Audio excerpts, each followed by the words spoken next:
kilometers was achieved at the end of the translunar injection. जी हाँ, translunar injection किसी भी interplanetary mission के लिए बहुत ही आवश्यक परंतु कठिन ऑपरेशन होता है। इस सफल मैन्यूवर के बाद चंद्रयान 3 पृथ्वी से दूर निकलकर चंद्रमा के प्रभाव क्षेत्र में एक हाइपरबोलिक ट्रेजेक्ट्री के द्वारा पहुंचाया गया।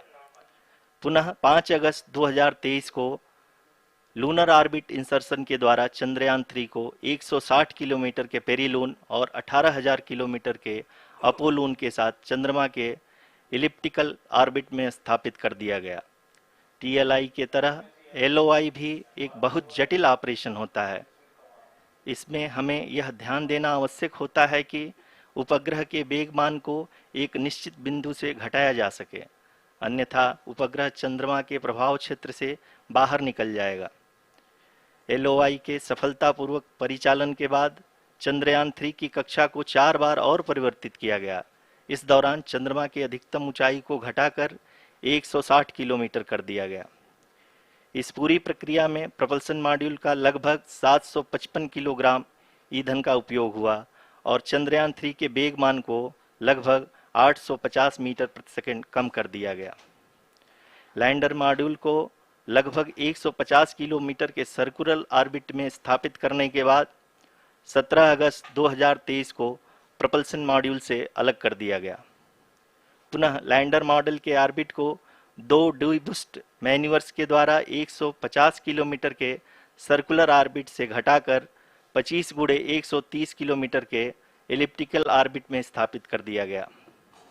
इस दौरान यह भी सुनिश्चित कर दिया गया कि 800 न्यूटन के चारों थ्रोटेबल थ्रस्टर्स पावर डिसेंट के समय किसी भी चुनौती का सामना कर सकें।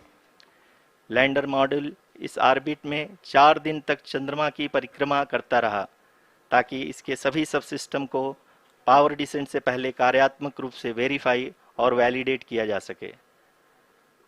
इस दौरान चंद्रयान 2 और लैंडर मॉड्यूल की आपस में बातचीत भी हो चुकी है।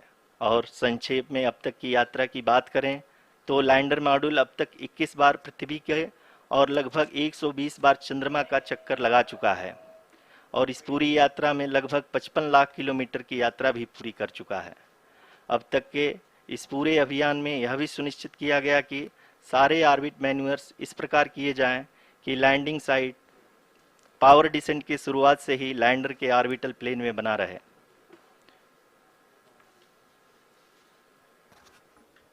Make it further complicated. That is true indeed.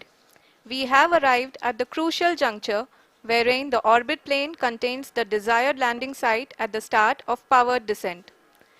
We are also happy to announce that live images from the Chandrayaan 3 lander imager camera is being received continuously. The demonstration of soft landing on the moon's surface is no ordinary feat due to the innumerable challenges and complexities involved.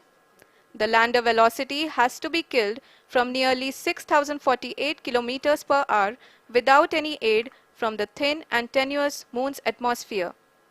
The lunar dust at the time of landing and the craters and boulders scattered over the moon's surface make it further complicated to achieve this. The new and improved Chandrayaan 3 design has been built after envisaging all the scenarios which the lander module can encounter.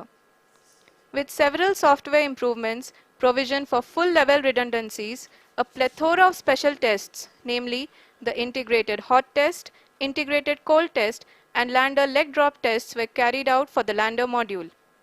The success of these tests has provided great confidence in the performance of all the onboard sensors, propulsion system, and associated guidance, control, and navigation algorithms.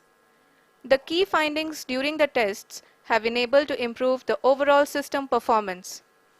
The largely unexplored south pole of the moon has been chosen as the intended landing site since there is a possibility of finding ice and other minerals which would be vital resources for future explorers.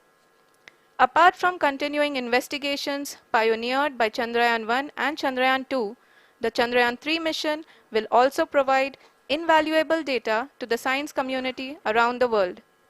Let us give our viewers a glimpse on the configuration of Chandrayaan 3 mission.